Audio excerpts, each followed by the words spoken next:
Bonjour mes élèves, bonjour à tous.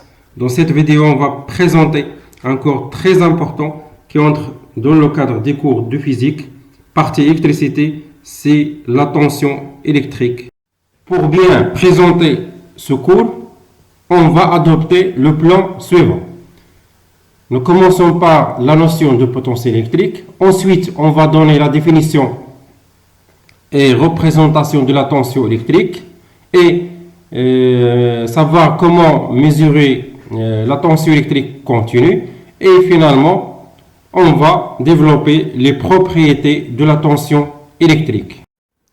Nous commençons par la notion de potentiel électrique. C'est pour cela qu'on fait une analogie entre la circulation de l'eau ou bien l'écoulement de l'eau et le passage du courant électrique. Regardez bien ici. Pour que l'eau peut circuler d'un point A vers un point B, bien sûr, il faut que quoi? Il faut que, bien sûr, une différence d'altitude entre les deux points A et B. Donc, cette différence d'altitude notée HAB. Donc, regardez maintenant ici.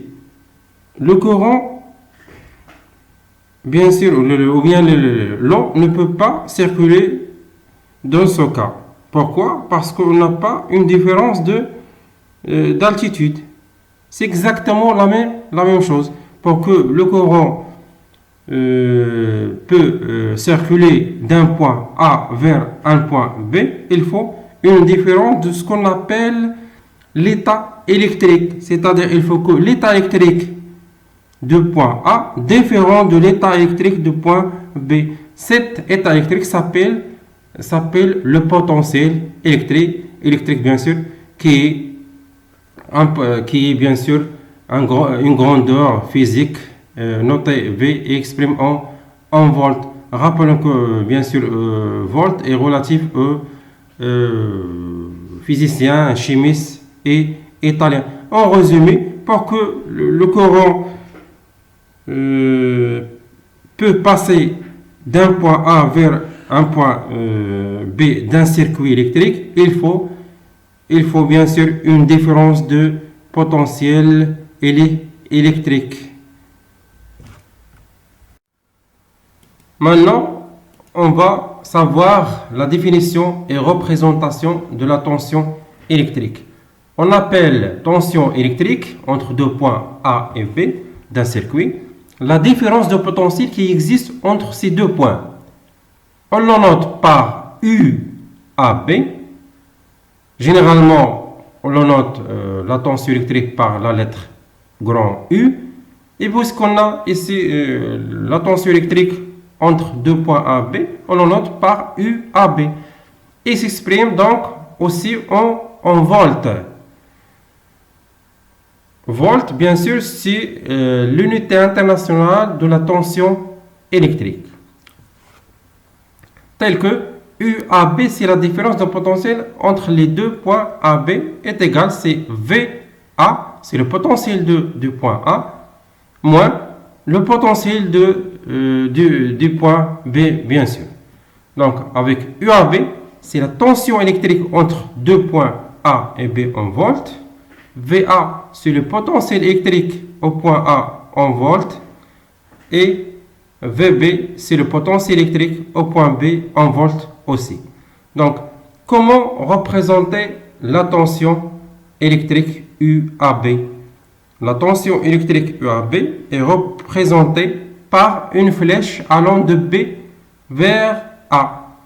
C'est l'inverse. UAB présenté par une flèche allant de B vers A. Donc, si on veut représenter la tension UAB ici, donc on le représente par une flèche allant de B vers A. Pour rappeler ça, il faut toujours, le premier pas, c'est la flèche. Si on veut, par exemple, représenter la tension UBA,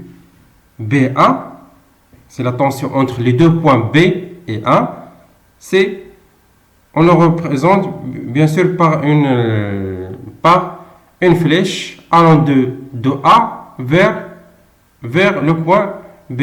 Pourquoi? Parce que toujours le point B, ou bien le premier point, c'est la flèche.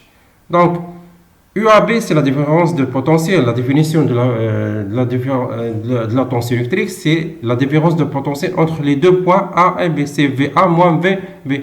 UBA, c'est la différence ou bien c'est la tension électrique entre les deux points B et A. C'est par définition, c'est VB moins VA. On trouve bien sûr c'est égal et moins UAB. Moins UAB.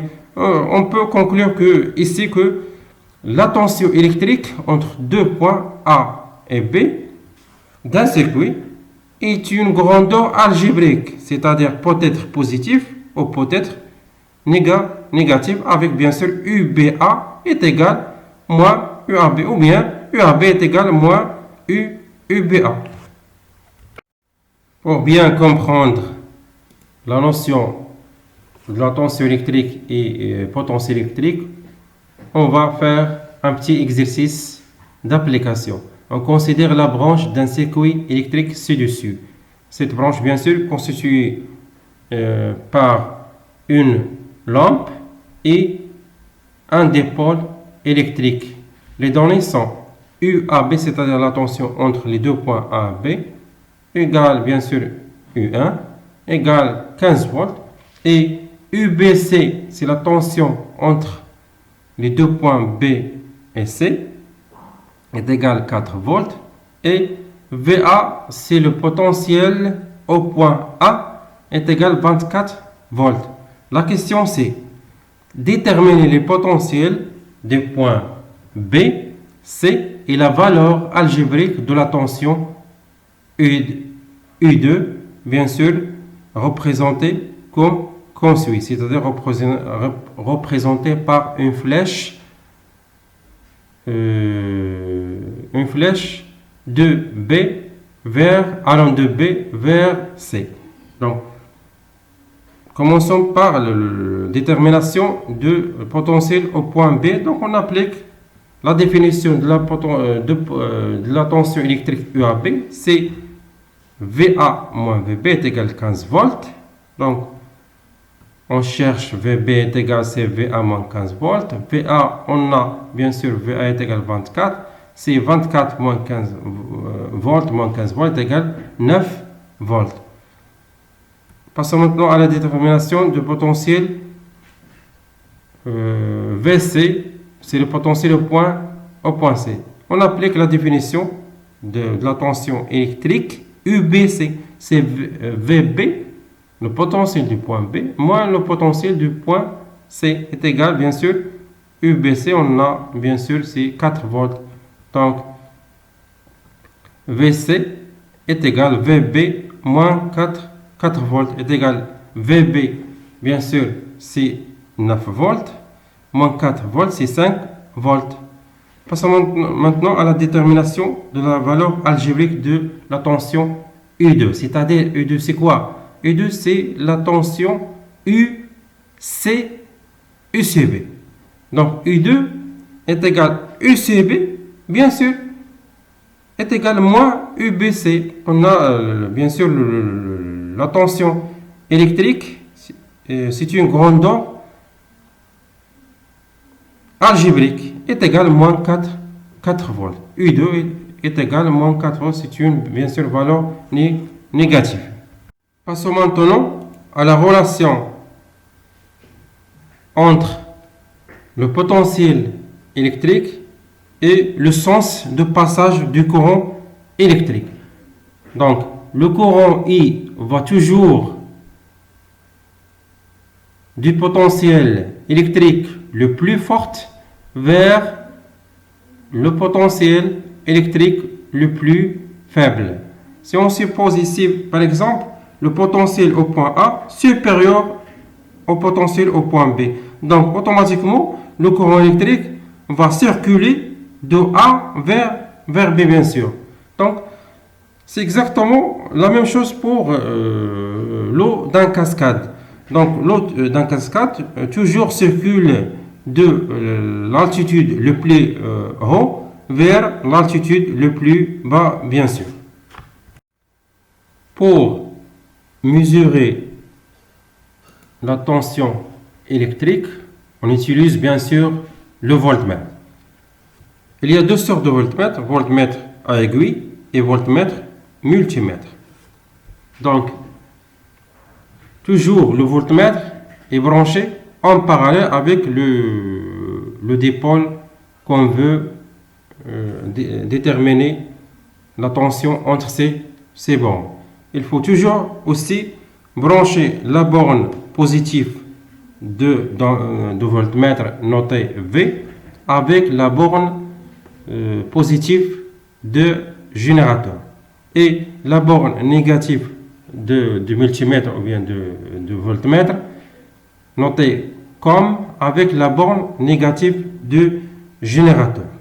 Et pour bien sûr, si on fait l'inverse, on trouve une valeur négative. Ici, la valeur de la tension mesurée par le multimètre, c'est U est égal à 6,2, presque 6,2 volts. Pour le voltmètre à aiguille, pour savoir la valeur de la tension électrique, il faut appliquer la relation U est égal à C fois N sur N0, avec C sur le calibre choisi.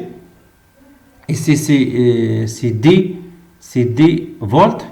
N, c'est le nombre de divisions indiqué par l'aiguille de voltmètre. C'est 62 divisions. N0, c'est le nombre de divisions du cadran du dioptre. Et c'est bien sûr N0 est égal à 100 divisions. Exemple, on va calculer la tension indiquée par ce voltmètre. Donc, U est égal à C fois N sur N0. Le calibre, c'est D volts. N, c'est 62 divisions. Divisé par N0, c'est le nombre de divisions de cadran, c'est 100. Le résultat, ça donne bien sûr U est égal à 6,2 volts. Ça, c'est la représentation du circuit précédent. Passons maintenant à les propriétés de la tension électrique. Nous commençons par le montage en série. Considérons un circuit électrique constitué par un générateur et deux dipôles AB et BC sont montés bien sûr en série. Si on relève les tensions UAB, UBC, UAC et EPN, avec UAB c'est la tension entre les bornes de dipôle AB, UBC c'est la tension électrique entre les bornes de dipôle BC, UAC c'est la tension électrique entre les bornes de deux dipôles AB et BC, et EPN c'est la tension entre la tension électrique entre les bornes de générateurs. Donc, on trouve que UAC est égal à UAB plus UAC est égal à UAB plus UBC. Bien sûr, est égal à UPPN. Donc, comme conclusion, dans un circuit en série, les tensions s'additionnent, c'est-à-dire elles s'ajoutent. Cette loi est appelée loi d'additivité des tensions. L'énoncé de cette loi est la tension aux bornes d'un ensemble de dipôles montés en série est égale à la somme des tensions aux bornes de chacune des dipôles. Rappelez que, bien sûr, un dipôle est un dispositif électrique contient deux pôles. Pour le montage en dérivation, on considère un circuit électrique constitué par un générateur et deux dipôles AB et CD, AB et CD montés bien sûr en parallèle. Donc, si on relève les tensions UCD, UAB et UPN, on trouve que UCD est égal à UAB est égal à UPN. Donc, en conclusion, dans un circuit en dérivation ou bien en parallèle, les tensions sont égales. Considérons maintenant un circuit électrique simple constitué par un générateur et une lampe et bien sûr des fils de connexion. L'objectif c'est de mesurer la tension, bien sûr à l'aide d'un voltmètre, la tension entre les bornes d'un fil de connexion. Ici c'est AB, fil de connexion. Donc bien sûr on trouve que le voltmètre indique la valeur 0. Donc remarque, la tension aux bornes d'un fil de connexion est toujours nulle. Donc UAB, d'après la définition bien sûr de la tension électrique, c'est la différence de potentiel électrique, c'est VA moins VB est égal à 0 parce qu'on trouve la valeur 0. Donc bien sûr on trouve que VA est égal à VB. Ça veut dire VA est égal à VB, c'est-à-dire que les deux points A et B se trouvent dans le même état électrique, c'est-à-dire ont le même potentiel électrique. Pour bien comprendre, bien sûr, la loi d'additivité des tensions, on fait un petit exercice d'application. Calculer la tension UBC, c'est-à-dire la tension entre les bords de la lampe L2 dans le cas suivant. Donc, ce circuit, bien sûr, constitué par un générateur et 3 lampes L1, L2, L3 montées en série. Bien sûr, les mesures ou bien les données sont EPN, c'est la tension entre les bornes du générateur, c'est 12 volts. UAB, c'est la tension entre la lampe L1, c'est 3 volts. UCD, c'est la tension entre la lampe et L3, c'est 4,5 volts. La question, c'est calculer UBC. Donc, on applique la loi d'additivité des tensions. Donc, on a bien sûr la tension entre la borne de l'ensemble de ces dipôles, c'est-à-dire UAD, la tension entre les bornes à la fois de 3, bien sûr, dipôles ou bien 3 lampes, est égale à la somme des tensions de chaque dipôle. Donc, est égale à la somme UAB plus UBC plus UCD. C'est comme on fait la relation, bien sûr, de Charles. Donc, est égal, UAD est égal, bien sûr, UPN. Donc, la question c'est de trouver UBC. Donc, UBC est égal UPN. Bien sûr, on a, bien sûr, c'est 12 volts, moins UAB plus UCD. Application numérique, UBC est égal 12 volts, moins UAB c'est 3 volts, plus UCD c'est 4,5 volts. Le résultat, bien sûr, ça donne UBC est égal 4,5 volts. Et voilà la fin bien sûr, de ce cours. Et à la prochaine séance d'exercice, bien sûr, concernant ce cours.